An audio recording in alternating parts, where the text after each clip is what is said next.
Good afternoon, I'm David Haynes. I'm the editorial page editor at the Milwaukee Journal Sentinel. We're joined today by Senate candidate Eric Hovde. Mr. Hovde, welcome. Thanks for being with us. Thank you.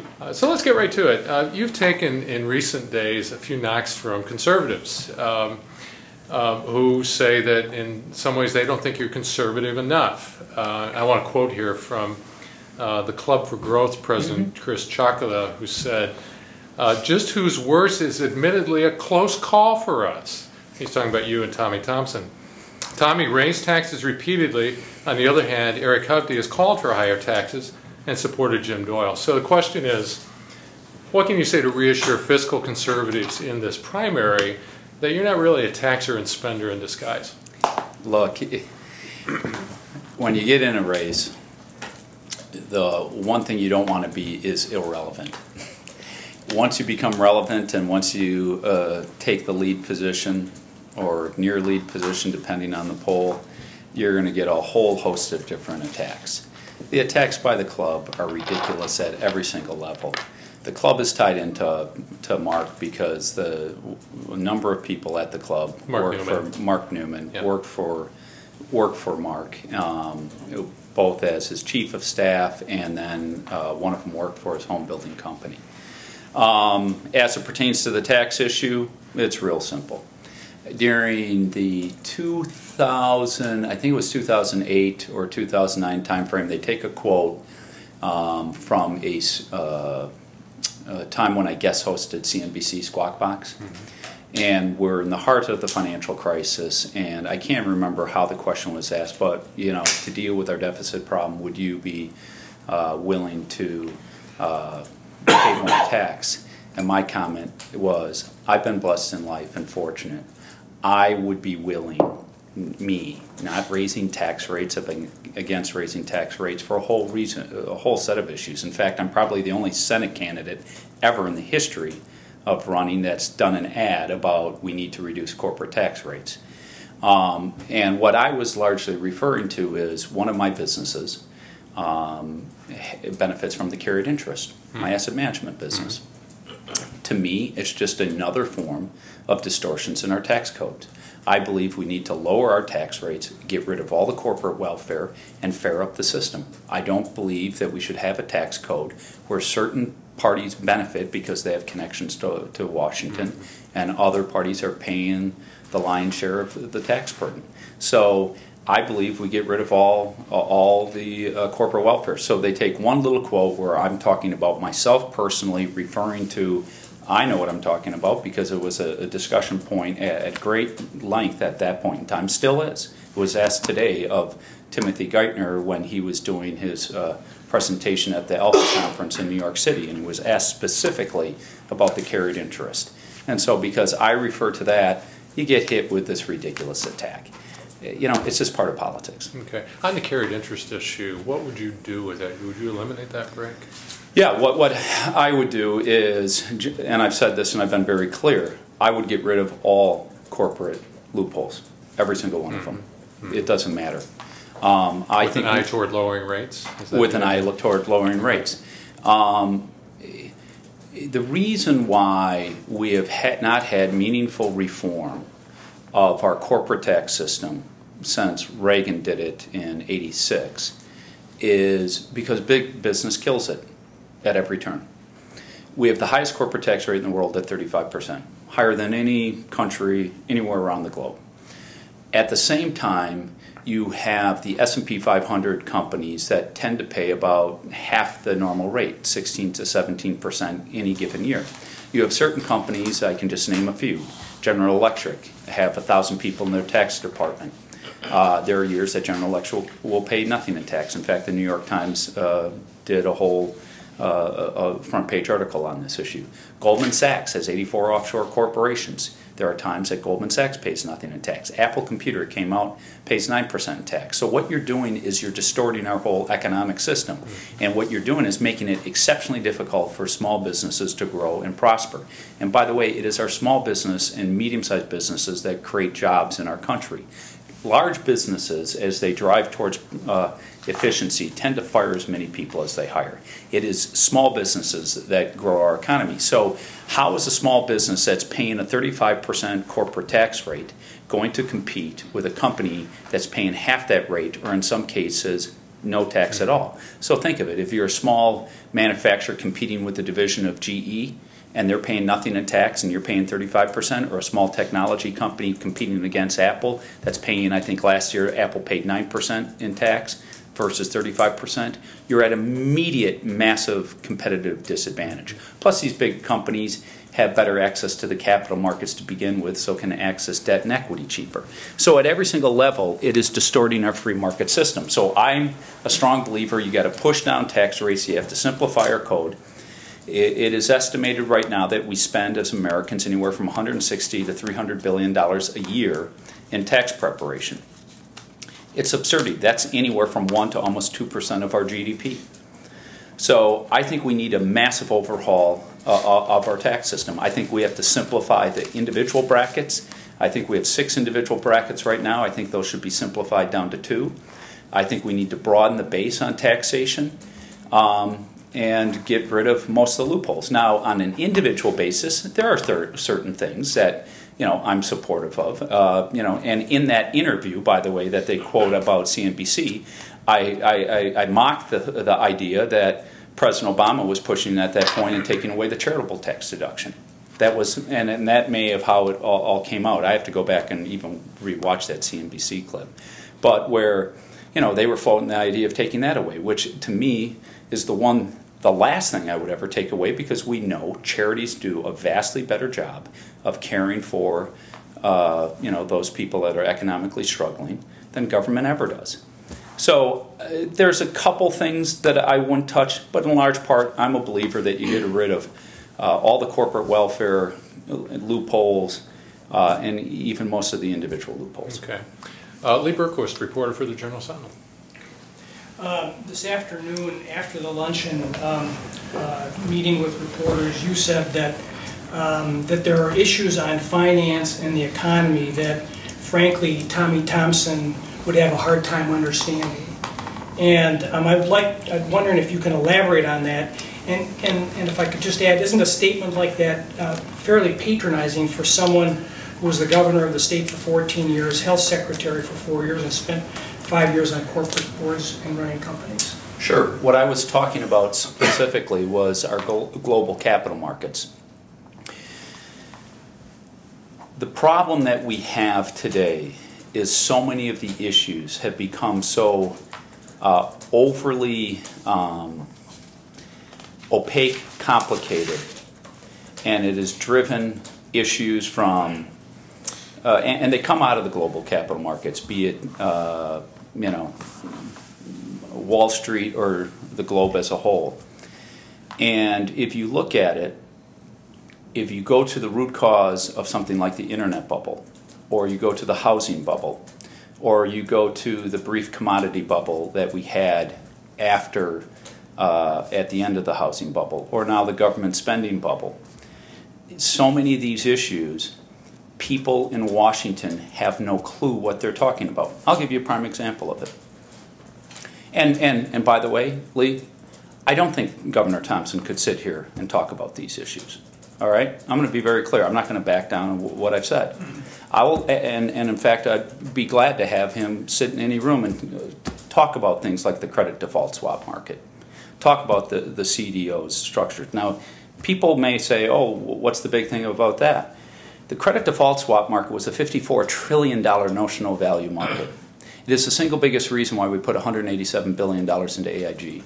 We're buying out counterparty contracts from Goldman Sachs, SocGen, companies all over the world at 100 cents on the dollar when those contracts were trading at 30 to 40 cents on the dollar. People don't understand that the bailout that I've been against, they all think it's TARP. TARP was a small fraction of the bailouts that occurred. I could run through a whole litany of programs, the TSLF, the TGLP, the PPIP, on and on and on. Backdoor mechanism that the Federal Reserve and that the Treasury used to prop up the financial system. Now, I have a big problem with that because they're doing it in an opaque manner. And secondly, there's no consequences for the executives of those firms. So, you know, we can take the housing bubble and the issues that occurred during that. We can go back to the internet bubble. For me, who's spent my life in the global financial markets, I could see what was happening in the internet bubble. I could see how they threw away their underwriting guidebooks of having to have a company be in formation for more than 5 years. You see, back in the Great Depression, one of the causes of the Great Depression was the fact that they were taking companies public that really were shells, were jokes. They were selling stocks, and it was a huge fraud on the American public. People were buying stock in some company that there was really no viability to. So after the Great Depression, what happened is an underwriting guidebook got put in place for Wall Street, and certain conditions had to be met for these companies, for the investment banking community to take these companies public. Unfortunately, during the height of the internet bubble, all these sins came back in place. So they threw away their underwriting guidebook. So no longer did a company have to be in existence for 5 years. No longer did it have to be profitable for 3 years. And I could just go on with the litany of things. Because what they were doing was they were not only making a killing on taking the company private, but what they were doing is injecting capital into the company shortly before they took it public, and running up the valuation and laying it off on a bunch of unsophisticated investors. So yes, I don't believe, because I've experienced it firsthand, that most career politicians have a clear understanding of what's driving so many of our economic problems. And I would include Governor Thompson in that equation. And I would love for Governor Thompson to meet me, sit down, any place, anytime, and have this debate with all of you around us. Just a follow-up. And it's not, and Lee, it's not mean to be demeaning in one iota to Governor Thompson. I respect him as an individual. I respect what he's done. But, you know, it is time, instead of having speeches of what I did 20 years ago, and to come out or saying I'm the one who's leading the polls, and come and talk what he plans to do for the country. The U.S. Senate seat is not an entitlement. Do you think the other two candidates could do it? What's that? Do you think the other two candidates could discuss those issues? I don't know. Go back a minute to September 2008 when all this is happening. And from the knowledge you have, what should have been done different? I mean, you had a period in September of 2008, I believe it was September, you have Paulson and people thinking the whole economic system's going to collapse. How would you have set things going forward to be different and protect it from happening again? Let me jump in. Marty Kaiser, editor of the paper. Marty, great question. The problem is it would take me 2 hours to go through it, but let's take little pieces of it. Sure, I appreciate that. First of all, if we felt, and there was risk of it, that the whole financial system was going to collapse, then if they were going to provide the type of support and stimulus, be it through TARP or these other programs, the cost of capital input should have been at a vastly higher rate than what they did. And I'd have to go back and show you how cheap the access to capital, the 6% return that the investment banking or the big banks got on TARP money, when the yields, if you were floating that kind of paper at that time, would have easily been double. The warrant coverage of only 15% warrant coverage on the company, and then they used a strike price at a vastly higher price than where the stock was trading at. So you have that issue as a whole. The second issue, and probably the more relevant one, was the fact that the executives themselves were never replaced from their positions. Let's go over for 2 seconds to Europe. When Sweden's banking system failed 20 some odd years ago, and they had to step in and provide the support so the whole system didn't collapse, they removed every CEO of every one of those banks and many of the board members. And the equity returns to the government on providing that capital was much like what you as a private investor would charge. We didn't do that. I mean, you have executive after executive that was, retained in those positions. How do you make that happen, though? I mean, no, it's real simple. If you need our capital, you're gone. Look at what just happened. Look at what just happened with Barclays. Yep. The issue over LIBOR. Bob Diamond was replaced. And frankly, his fingerprints weren't even on the manipulation of LIBOR. So, but, you know, the Bank of England said, no, he's gone, or you're going to have regulatory issues. Now, I wouldn't take that punitive approach, but it's real simple. If you need our capital to survive, then we expect change at the management structure. So that's just one component piece of it. Let's move to the housing market. One of the most disastrous policies that President Obama did was with the housing market when he came in and said, we are going to try to do principal reduction for those people that have stopped paying on their mortgages, that have defaulted on their mortgage. It sounds good. It sounds nice. Let's help those people who are struggling. Well, here's the fundamental byproduct of it. Your neighbor A, your neighbor B. You've stopped paying on your mortgage. Now, a year and a half goes by, you're still in your home because they've put up restrictions against foreclosure. You're struggling to pay on your mortgage. Now, all of a sudden, President Obama says, we're going to try to reduce your principal. You look at that and go, man, I must be the fool. I'm paying, I'm struggling, I'm working to honor my obligation. My neighbor hasn't paid in a year and a half. He's still in his home, and now he's going to get principal reduction. What was the byproduct of that? He strategically defaulted, as did the neighbor across the street, as the neighbor across the street. I had these discussions with the FDIC, the heads of the FDIC. I said, this is not going to work. You are going to create more strategic defaulters. It got to the point where a bank that I own in California, Community Bank, I asked to my board of directors that were sitting around the table, I said, can any of you, or do any of you know somebody that is strategically defaulting right now? Now, you have to understand, a board of bank directors, this is I have a gentleman that runs the largest independent accounting firm in Orange County, a gentleman that ran a big hospital. I mean, these are people at the higher end of the business community. Every single person raised their hand, including myself, because I had two people, not people I knew well, but called me, one of my brother's ex-girlfriends, saying, hey, you know, I bought this house at the peak of the market, and I want to find a way just to stop paying and get a principal reduction. I said, well, do you have the money to pay for it? And she says, yeah. I said, well, you're calling me, a person who owns community banking, and asking how to default on your mortgage. I'm not going to walk you through that. So they caused a massive wave of strategic defaulters. Now, it took them 3.5 years later to figure out, ooh, it was a giant mistake. And by the way, now let's focus on what they should have done from the get-go, and that is how to help those people that are actually paying on their mortgage, that have been struggling to try to honor their contract, and let's get them refinanced into a lower rate. So you've got the housing piece, you have how you deal with the executives. I'll give you another one, the credit default swap market. Again, the issue that we just got speaking about. Do all of you know what a credit default swap is? I have no problem. Don't worry if you don't, because it's a very complicated instrument. A credit default swap, first of all, a derivative derives its value off of a financial contract. That's why it's called a derivative. It's part of the overall derivatives. A credit default swap is essentially an insurance contract, where if I own the bonds of a government or of a company, that I can buy insurance that in the event that this company defaults, that somebody's going to pay me out.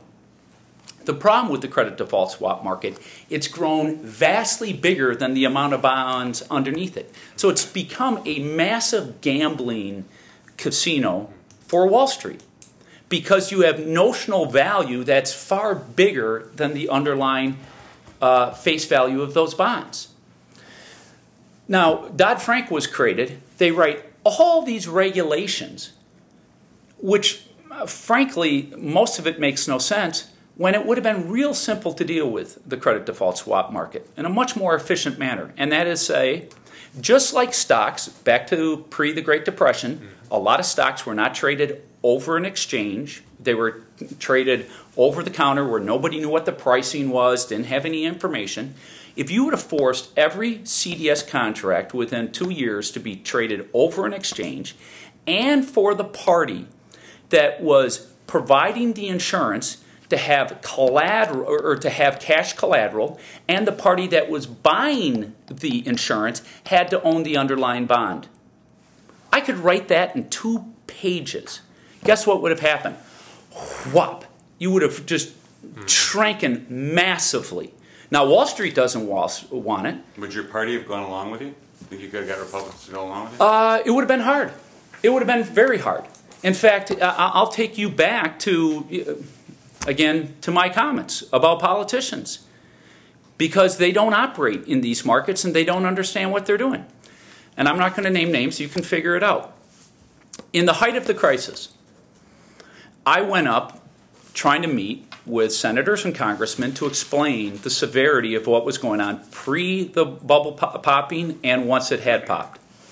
And I was in a meeting with the Senate banking minority leader, Republican, and in a Q&A, and I asked, Senator, what are you going to do about the credit default swap market?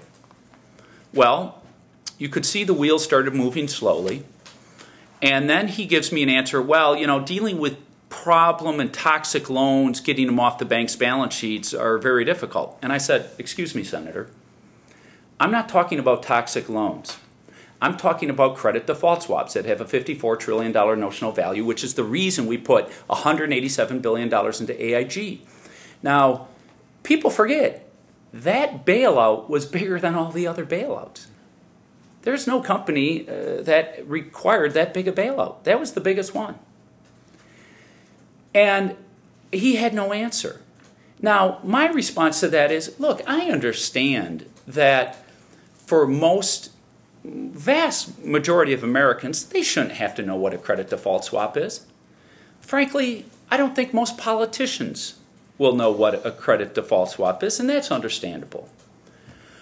But when you are the Senate banking minority leader and you've just gone through a financial crisis and the credit default swap market is known as the ticking time bomb that can blow up the whole global financial system, and you just got finished putting $187 billion into a single company, don't you think somebody would have had the good sense to say, why are we doing this? So, you know, it was that experience and many others where I'd walk out of meetings and just shake my head and say, how the heck are we ever going to turn our country around? And again, Lee, back to the point, if you've never operated extensively in the private sector, you're not going to have the knowledge to understand a lot of the issues that are driving our economy today. And these are huge issues. But in that case, Tommy Thompson has been, been in the private sector, by his description for the last 5 years or so, serving on corporate boards and managing a lacrosse company, at least as he says. So, I mean, doesn't he have some private sector experience? Yes, he does. But I can tell you a board of director is a vastly different role than somebody who operates, look, board members play a critical and important role. There's no question about that. But just going on a whole variety of corporate boards, first of all, I don't believe any individual should serve on more than 3 or 4 corporate boards at any point in time because you can't do your job appropriately. I think Tommy was on, I don't even know how many, to be honest with you. And secondly, as we've come to know far too often, too many corporate board members do not roll up their sleeves and really get to know the underlying business. And at the same time, Tommy is of counsel to Akin Gump, and he's a lobbyist. And I have yet to meet many lobbyists that really understand the issues that are driving the business community. Lee, you had another question? Ask another question. Yeah. There's been, Tammy Baldwin released her taxes, 10 years worth of taxes. Yep. Democrats today, Democratic Party called on both you and Thompson and Fitzgerald to release, Newman to release your taxes. I believe you may have said that you were planning to do so. Yeah, I'm going to release my taxes in the next couple of weeks. You have to understand, when you have a variety of different business interests, I have to wait until the K-1s get reported. K-1 is the tax form that comes out on the business to show what my tax obligation is from that business. So I can't just wave my hands, a magic wand, and say, all of you bring your K-1s to me at this point in time. So it takes time. I think that we're going to probably have them done within the next 2 weeks. How far back are you going to go? 2 years. 2 years? Yeah. Now, Tammy went back 10 years. Is there a Lee, all she's been in government her whole life, it's very easy to report her tax returns for 10 years. I'm going to do 2 years, and that's all I'm going to do, and it's going to show everything. I just got finished doing my whole financial my financial statements, but yeah, if all you're doing is collecting a government paycheck and your tax return's very simple, then it's easy to go back 10 years. Your campaign in April told me that you would be releasing them in a couple of weeks, and explained later in April that it would be a couple more weeks, and now you're saying today it'll be a couple more weeks.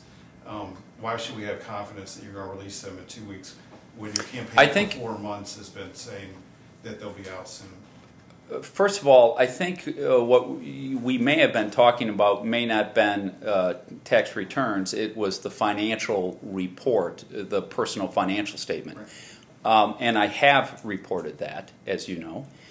Secondly, once I got to see how complicated that was, I had people working overtime for a month on it. I'm sure you've seen a few hundred different line items. I never in my wildest imaginations could imagine that the government could come up with something so arcane that literally every fund that I have an investment in, you have to take every holding of that fund, splicing it down, even if the amount of its holding to your net worth is such a fraction it's immaterial. So, Dan, in a couple weeks, if you don't see my tax returns, knock on my door. I'll be more than happy to, take your hard question at that point. Marty? Go ahead. Okay. I'm Ernie Fraser, the Associate Editorial Page Editor. You've talked about your willingness to repeal the Affordable Care Act. What parts of it do you like? Is it all bad? And what would you put in its place? I'd repeal it in its entirety. Let me back up and then we'll move forward. The two highest rates of inflation of the two sectors with the highest rates of inflation over the last 30 years in the private sector have been higher education and healthcare. What is the similarity between them? Ever increasing government involvement in those two programs. 60 cents on every dollar spent today now in healthcare comes from the federal and state government. Furthermore, when President Obama passed Obamacare, he said that it will save taxpayer money over the next decade. The way they arrived at that was factoring in 10 years worth of tax revenue, but only 6.5 years worth of expenses. That is fraud. If a public company CEO engaged and did their books that way, they would be put in jail. And I'm shocked, frankly, that the press hasn't held them accountable for that. So it's going to create an economic weight. And my last point, we have yet to see Washington, D.C. manage anything well. I don't know how they're going to manage the second largest sector in our economy that will, in the next probably 5 to 8 years, become the largest sector in our economy. I think we need to move back to a free market approach to solve a lot of these problems.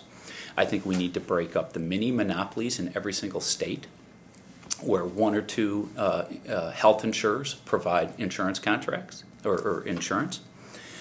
I think we need to move to a free market approach to have people start to become smart consumers, shoppers, just like they do for buying an automobile, buying a home, buying their food, buying any other necessity in life, and just like they did for the first 200 and some odd years in our country's history.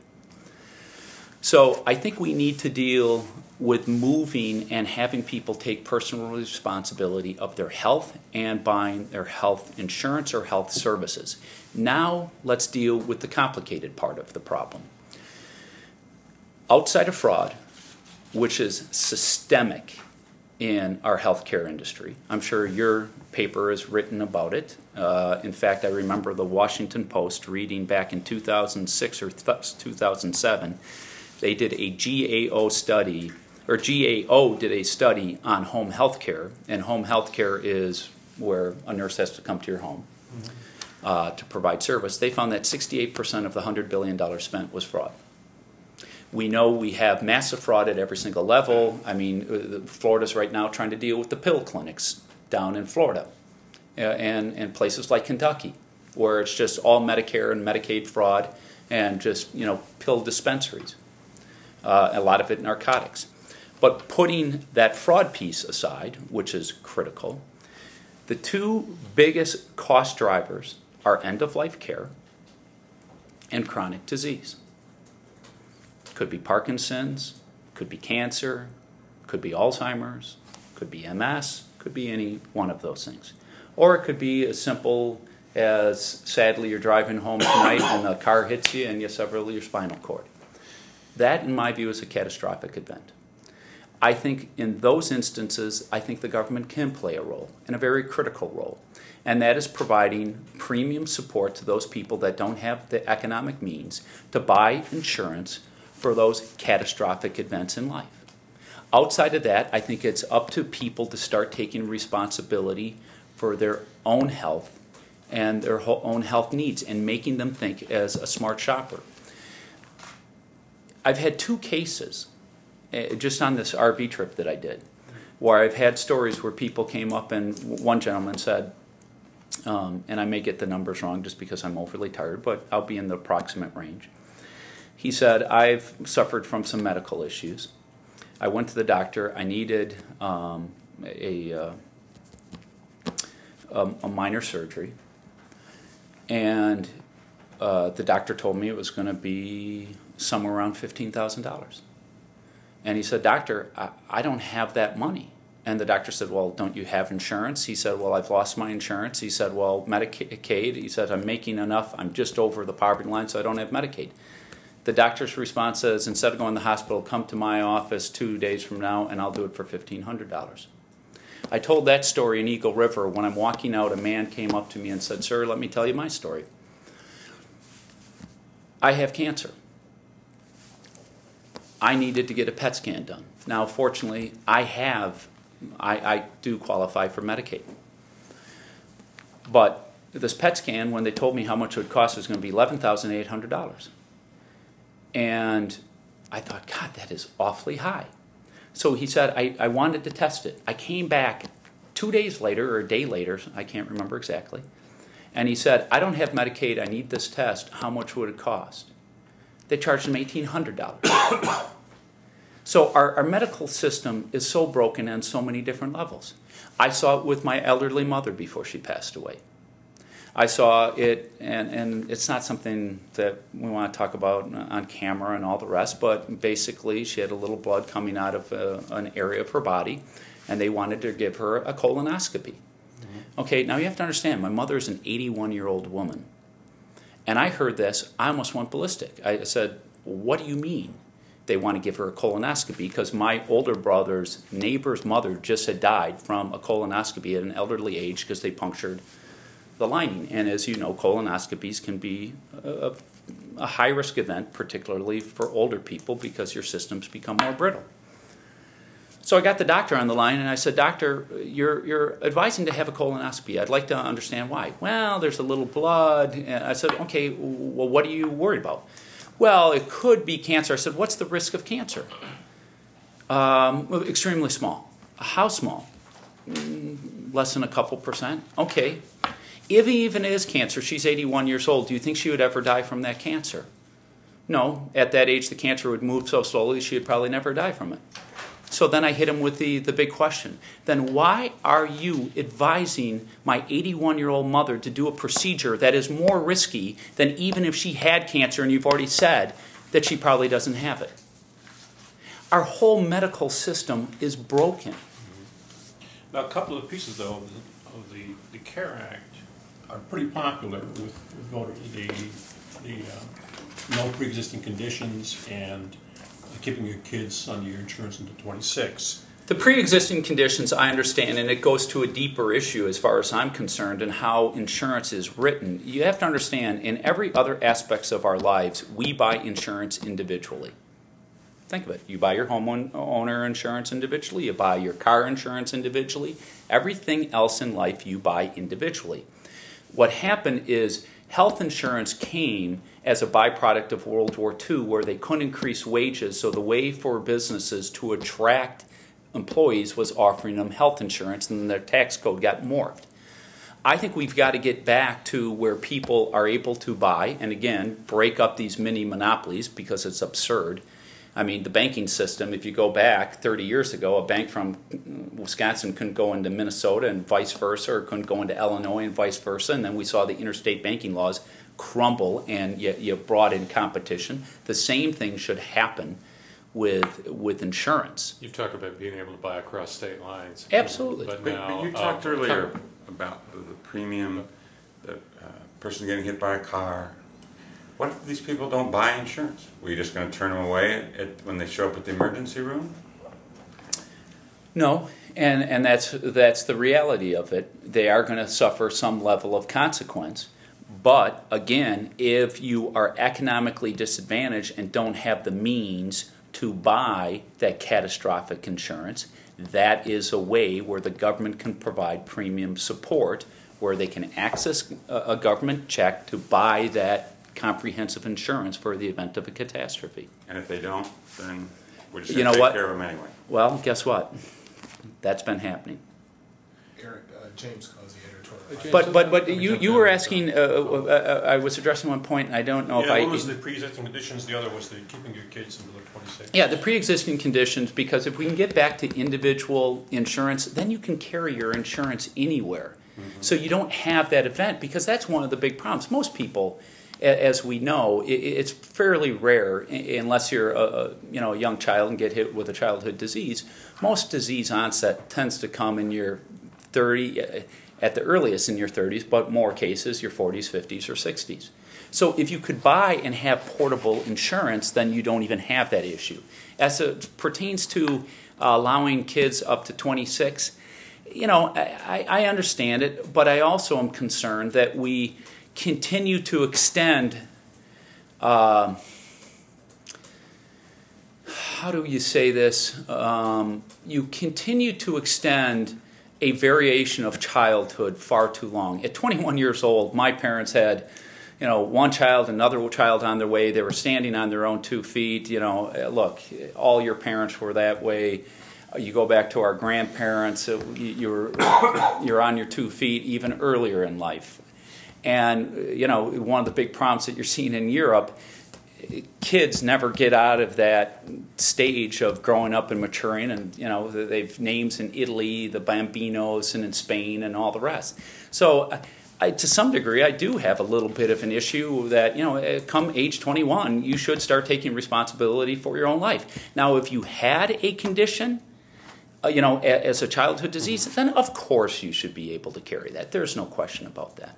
One other question on healthcare, and we'll move on to something else. But you favored, as we mentioned, being able to buy insurance across state lines. So I could buy insurance from an Ohio company if I wanted to. Absolutely.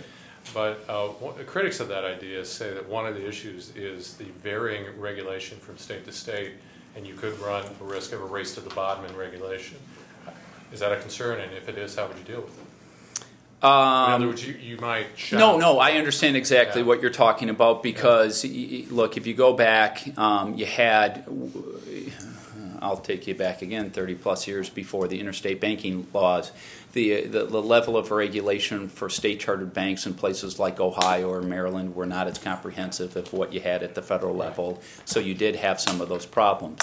But my response to that is, one, the insurance industry at times has talked about moving to a federal regulator. I don't know if that's necessarily the route you have to go, because I think states can do a lot of things very effectively. But yes, there's never going to be a perfect solution, and there may be some negative byproduct of that. But the fact that you're going to drive costs down and you're going to open up the free market system to competitively price health insurance is a huge windfall for consumers.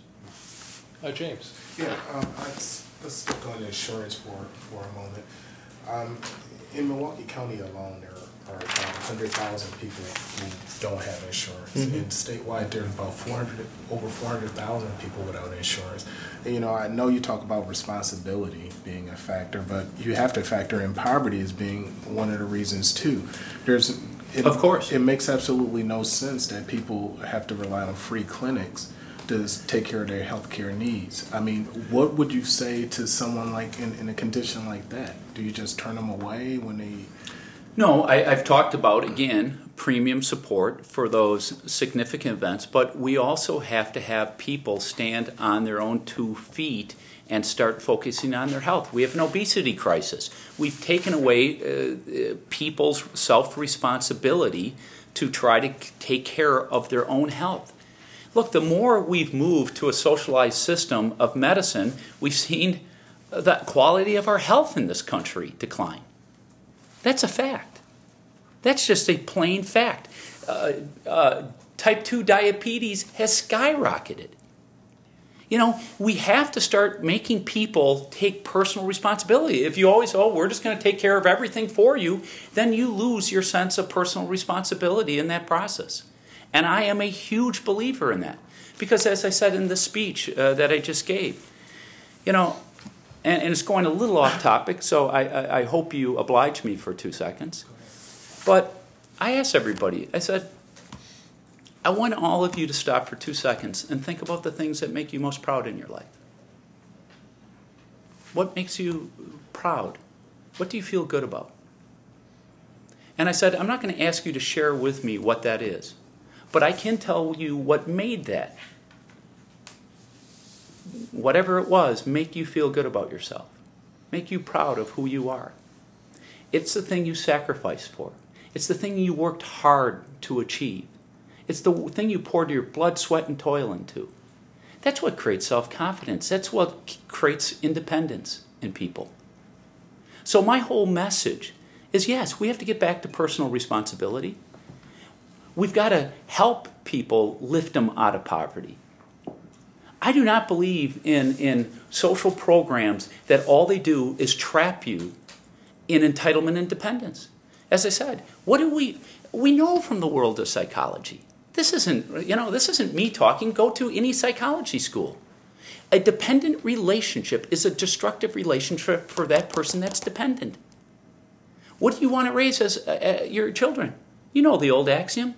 A healthy, happy, well-adjusted, independent child? Why do we want to take huge chunks of our society and entrap them in dependence and entitlement?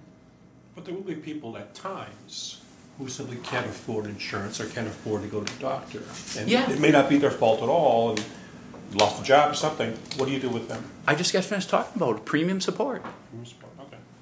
Yeah, would you like to scale back Medicaid, Medicare, Social Disability, Social Security? Do you think that those all those programs absolutely, positively need to be reformed? Look, bring it on, guys. Let's have this discussion. Because you know what? No politicians want to talk about it. And you know what? It's time for you guys to start taking it serious, because guess what? Let's deal with the reality. We have $16 trillion in debt. We've got 103% debt to our economy. We're borrowing 38 cents on the dollar. We're destroying the standard of living for most Americans. Their incomes have declined for the last 11 years, and yet the cost of all their goods. We're engaging in something called quantitative easing, which you and I have talked briefly about because you saw me at that. And for somebody who went to the University of Chicago, you probably took a class or two on this at some point. It is exactly what caused the destruction of Germany. I can walk you through country after country. The wealthiest country in Africa was Rhodesia. It is now Zimbabwe. Zimbabwe followed exactly that path. And you know what? I sometimes carry around with me a $100 trillion Zimbabwe note, which is worth about 50 cents. And if we don't change the course of entitlements, we will blow up our entire system. Greece, when they did their last restructuring, wiped out the pension value of the pension value of all their pension value by 50%. So every public employee, not only are they dealing with an unemployment rate of 22.8% and a youth unemployment rate, that's 25 years and younger, of 52%, but now all their pension account value got wiped out by 50%, and they're not even close to hitting the rock bottom. If we tip over in this point, it's gone. Social Security is going to be worthless because they'll money print and turn it into whatever that check that you won't even be able to buy lunch on. Does reform then mean to trim the benefits for those? Absolutely. Absolutely. Here's what I want to do with Social Security. Because again, I will tell you exactly what I will do. Let me ask you this: on Social Security, I was with a fishing guide last week who said I really resent the fact that people call Social Security an entitlement. I put money into that my entire life. So how could anyone call that an entitlement, and why would anyone pair that or take that away from you? He's a Republican. I agree with his assessment that Social Security is unlike most of the other entitlements because that man is exactly correct. He has put money aside. The problem that you have with the system is more people are taking money out of it than what put into it. But here's the fundamental, the bigger issue. And that is when Social Security was put in place back in the mid-30s, the retirement age was 65, life expectancy was 62. On average, people died 3 years earlier than they collected the check. That's truth. We're now in 2012. The retirement age is still 65, life expectancy is 79.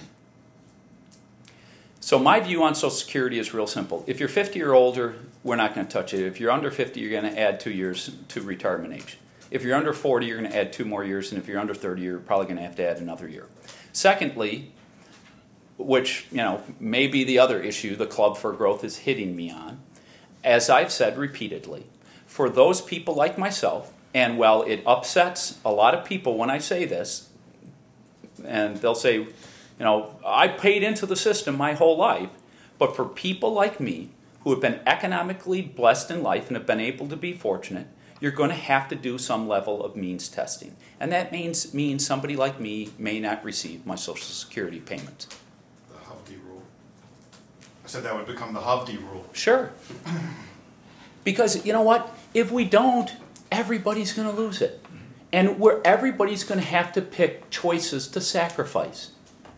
Have you run the numbers on your proposal to raise the age, like you described, on a sliding scale? Would that do it? Would that the problem is the problem? I don't have GAO at my disposal to run these numbers. Mm-hmm. But from what I've looked at, some of the other proposals been put out there that have talked about moving the retirement age to 68 and 69. You get almost there, mm-hmm. but clearly with means testing the rest of it there, you can get there and make it solvent. Because we've known, look, we're in 2012. We've known for 30 years that this year was coming, and this is the critical year. Why? It's the year that the first age of the baby boom generation, those born in 46, turn 65. And the numbers just start cascading. It's, in fact, the single biggest issue that I'm appalled at Bill Clinton for. Because when they tried to deal with Social Security back in the 94 or 95 time frame, what did he do? The Republicans put out their proposal, and he clobbered them over it in the next election cycle. And since then, nobody has dealt with Social Security. And we've known we've keep coming closer and closer and closer and closer and closer to 2012, knowing we're going to bankrupt the system. Look, guys, we all know this is another thing that I'm shocked that the press doesn't write about. Our government does not do accrual accounting, simple gap accounting. Every company has to do it. That is where you expense your future obligations, your liabilities. Our real deficits aren't $1.3 trillion last year, $1.3 trillion a year before, and $1.6 trillion the year before. They're probably $3.5 to $4.5 trillion because we're not expensing those liabilities. And there has been more studies done that have shown that by 2021, 2022, it overwhelms and crushes everything. But let's back up even before that. Let me just give some raw numbers. Last year, our interest payment on our debt was $454 billion. Second largest expenditure in our federal budget. Defense Department was $710 billion, the largest. And by the way, defense, not to say that we shouldn't still look at cuts, but defense is as a smaller percentage of spending as a percent of our GDP than it's been at any time since World War II, at any time. So it's not like we have a whole lot we can go there. I think defense spending as a percentage of GDP is down somewhere around 4 or something percent. But after defense at $710 billion, interest payments, just interest costs on our debt, is $454 last year. Now here's the conundrum. We are financing our debt at about 1.5%. The cheapest rate we financed our debt since the Great Depression. For every 1% increase in the financing costs of our federal government, that's another $160 billion. So if we go back to where we have been financing our debt for the last 20 years at 5.5%, you are going to take the interest payments, just the interest payments on our debt, over $1 trillion. It will overwhelm every single thing in our budget. It will crush everything out. And then you load on the entitlements and the facts we haven't done accrual accounting, we are bankrupt. Fundamentally bankrupt. And it's going to blow up every one of your lives too, because you know what? You guys are in an industry that's, you know, not the strongest industry. And as the economy contracts, by the way, we're heading back into contraction. The estimates, we grew at 1.9% in the second quarter. It's one of the most anemic growth rates coming out of a recession we've ever seen. They've just revised third quarter numbers, depending on the investment bank, anywhere from 1 to 1.4%. We have an 8.2% unemployment rate, a 14.9% real unemployment rate. That's the U6 number by the Labor Department. And that factors in part-time labor looking for a full-time job, or those people have given up looking for labor. Now, even a lot of Democrats would argue that you're right about that the deficit cliff is out there, but that because of the economy's weakness, that we shouldn't be cutting back too much right now. Where's their proposal to deal with any one of these issues? They say that every single time, and here we're blowing ourselves up. And then they say, oh, well, we won't be Greece, we won't be Spain. Our economy's so much bigger. It has nothing to do with the size. It just means the fall and the devastation is going to be more profound. That's all that means. Our debt as a percentage of our economy is higher than all but 4 European countries, and all 4 of them are in economic meltdowns. And by the way, they're having Germany helping bail them out to mitigate their falls. Do you think anybody can step in to try to mitigate the fall of the United States of America? Of course not. Let me ask you a question about your own assets. Some voters might have a concern about you have a lot of investments, you've done very well, you're a wealthy guy.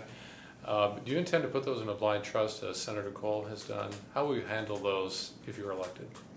I haven't figured that out at this point, because my difference than Senator Cole, some will clearly do that, but some, I don't know if I can. I haven't gotten that far because I have operating businesses. I have community banks. I don't even know. I haven't even gotten to that point in the cycle. Would you continue to help operate those businesses? No, God, no. I by no means. That would be, one, a conflict of interest, and two, I would not have the time. I don't have the time to deal with those businesses today. Fortunately, I have very good management teams in most of them. Can I go back to two things you said? One, you mentioned that Washington has proved that it can't run anything. What about the military? Would you include that in there? It is the one area where I think there is just a totally different culture with the military, and I think the military does a phenomenal job. Second one, you were talking about personal responsibility. Diabetes too. The president's wife starts a campaign to get people to eat better, to get in better shape, and many people, members of your party, including Sensenbrenner, Congressman Sensenbrenner, mock her for this and say we should go on eating. If we want to eat French fries, we want to eat fattening foods, it doesn't make any difference. Don't tell us what to do. I don't mock her for it at all. I applaud her. Anybody that's trying to encourage people to live a better lifestyle and eat healthier, I applaud. That partisan games is so silly. I mean, you know, I have to tell you, gentlemen,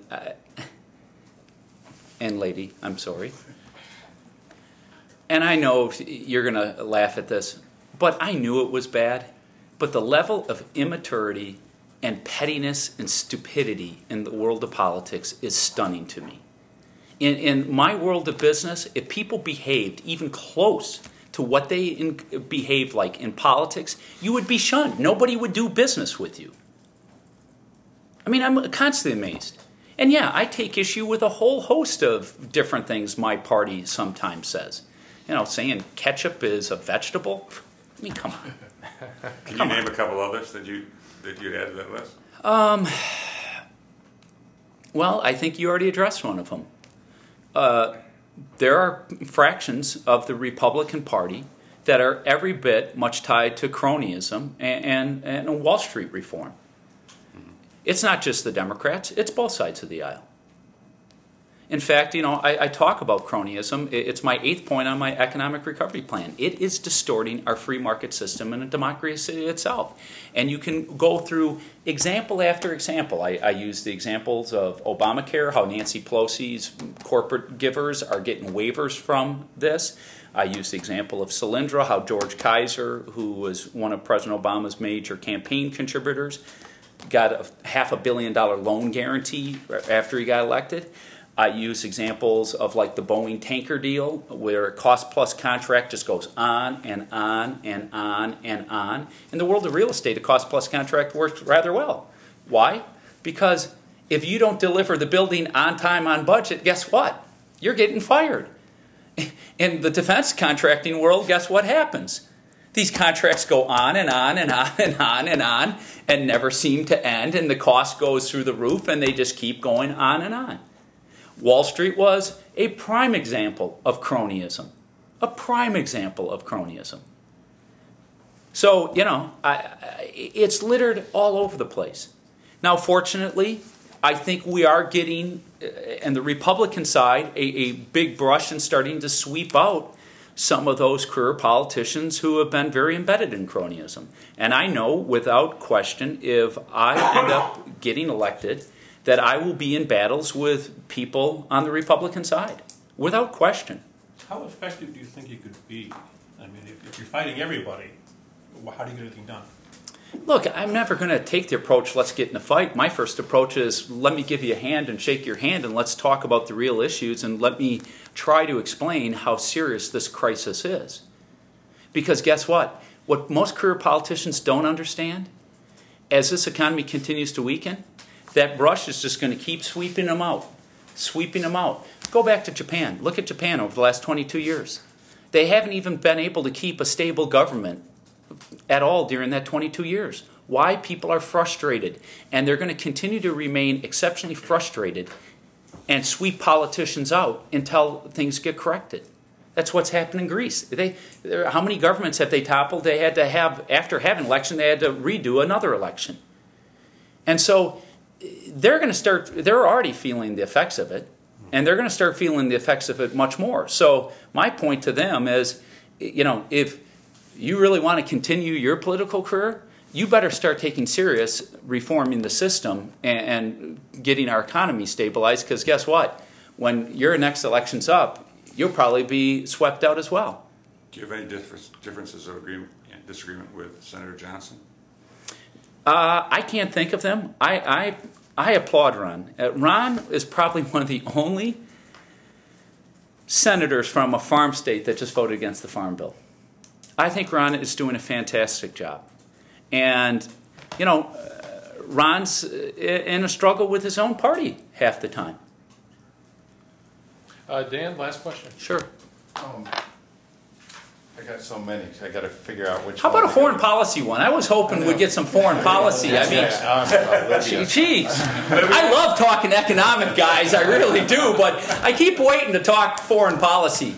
Well, could you talk, first of all, could you explain, we were talking about with Lee's question about entitlement programs, and you got off on Social Security. So you support cutting the number of people on Medicaid and Medicare as well, right?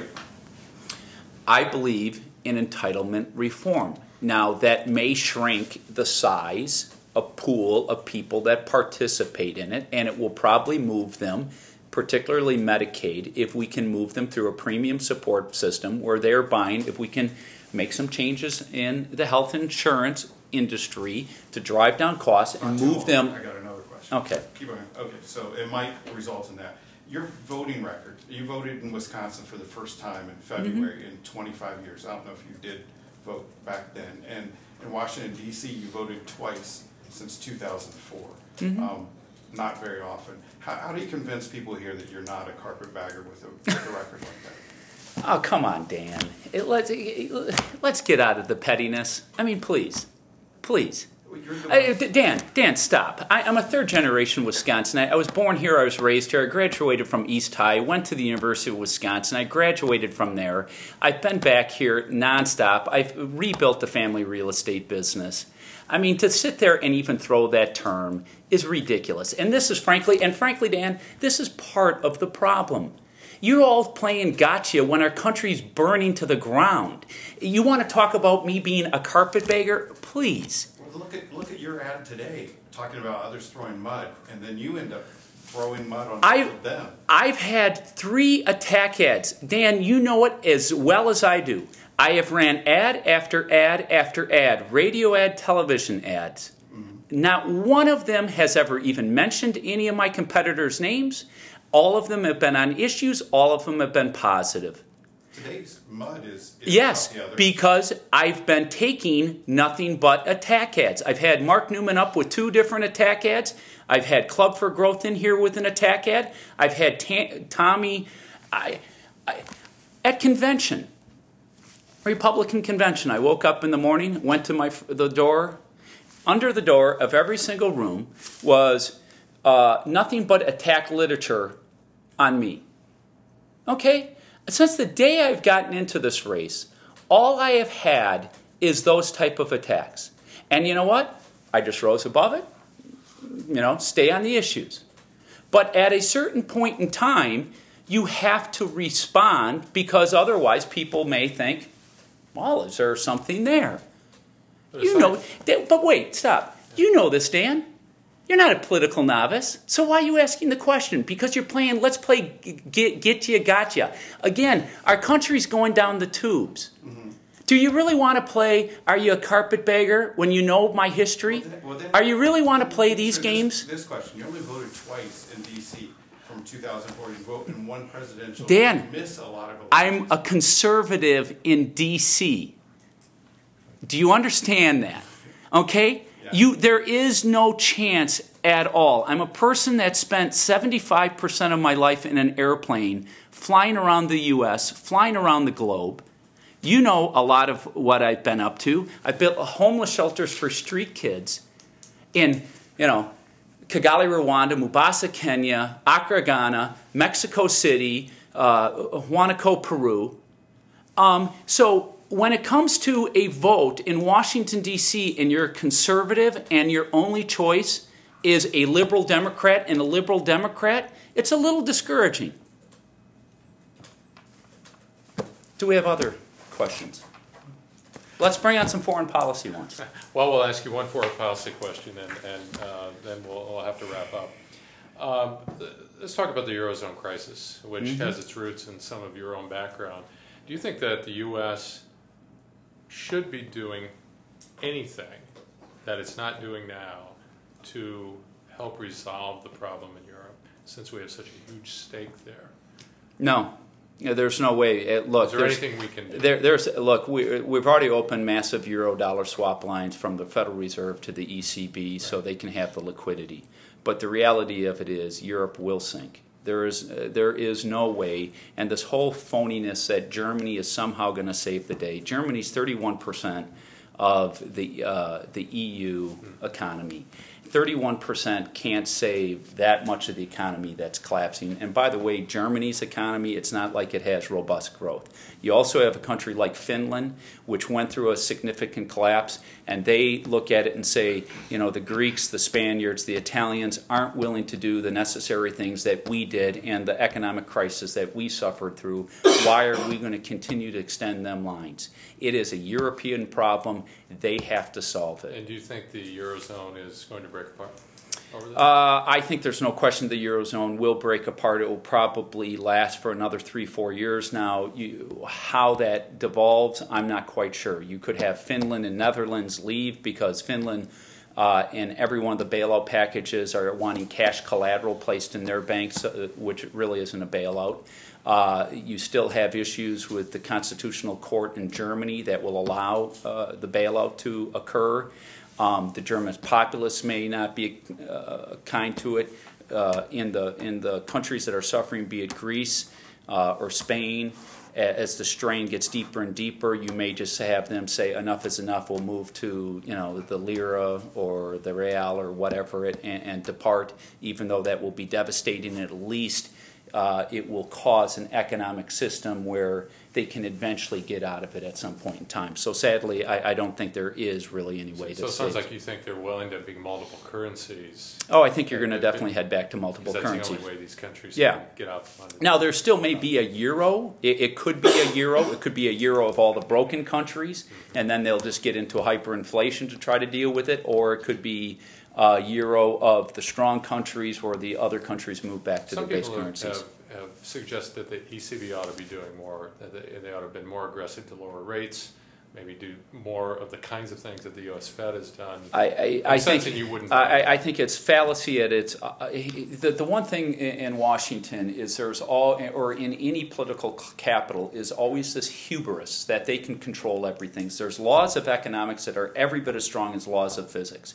that you just simply can't get around. And they have so mismanaged their economies and they've pushed their debt limits to such high levels.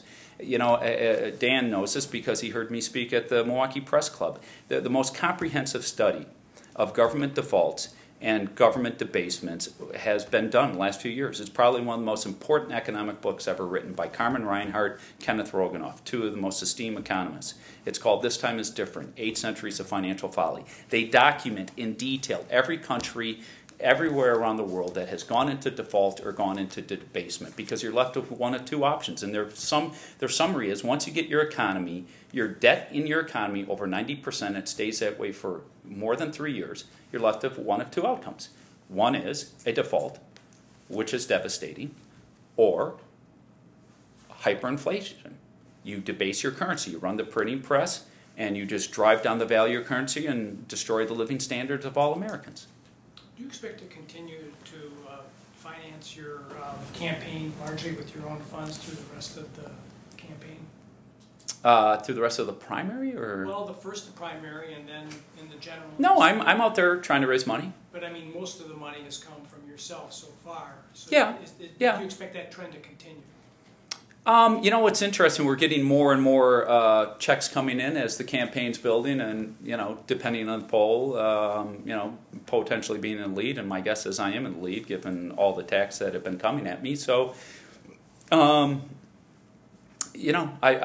certainly hope to raise money and contributions. I'm working hard at that. You're a smart businessman. I assume you figured out the maximum amount you would put into the campaign. What would that figure be? I would never share that with you. Just between us. I would never share that with you. You're all nice guys, but I would never share that with you. Come on, where's a foreign policy question? We just had one. No, but we've got a lot of big issues going around on the globe. What do you do in Afghanistan? I've said, get out. Absolutely, get out. We don't have the treasury to deal with it. I think the risk of our young men and women's lives. It's amazing how people do not read history books. Afghanistan has tried to be occupied so many times. The Russians, the British, the Ottomans, you can go on. And eventually they give up because they say, what is the importance of that parcel of territory and trying to, rule that group of people, which don't want us there. Now, I'm in support of the fact that we went there. Obviously, that is where the terrorist camps came out of September 11th. But as I've always said, we can either use a base from a neighboring country or just leave a base within the country, pull our troops in, stop trying to remake their society. They don't want us there, fundamentally. We're not going to change unless we want to double down and stay there for another 50, 100 years. We're not going to remake the society in the way that we want it. Because they don't want our form of government, our form of society. And we have to be realistic about these things. Was Iraq a mistake? What? Was Iraq a mistake? I don't have the intelligence to determine that. And I'm always, leery of opining strongly on things where I don't have the intelligence. Look at President Obama.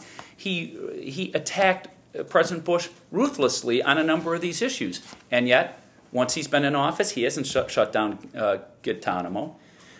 He left us in Iraq a lot longer. We're not out of Afghanistan. I mean, you could go through issue after issue. So, I don't try to Monday morning quarterback when I don't have intelligence data. Now, in saying that, do I think there